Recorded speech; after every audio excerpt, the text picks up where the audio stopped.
The grand jury's job is to determine whether there is probable cause to believe that the defendant committed a crime, in which case they would bring in an indictment. Apparently, this grand jury, having listened to all the evidence, decided no, there was not probable cause. You know, we have a system, and in New York, the grand jury is part of the system.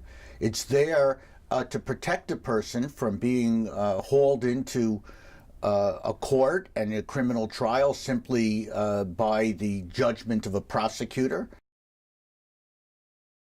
It puts the citizenry between the prosecutor and a criminal trial.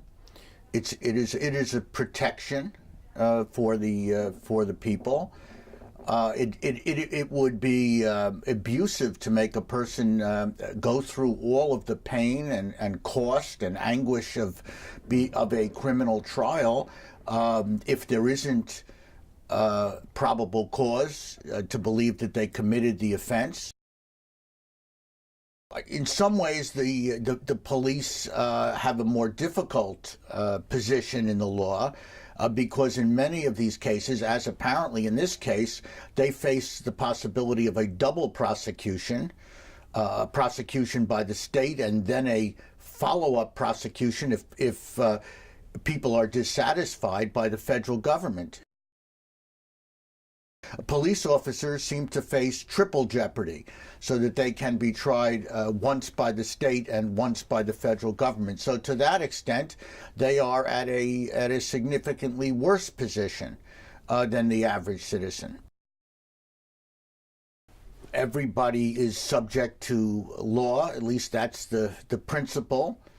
I think historically it has been difficult to prosecute police officers. Police officers have a certain, I think, presumption of legitimacy in the community. It's recognized that they have a very hard job to do. I would say generally the police officer does not know the health of a person with whom he is having an altercation on the street.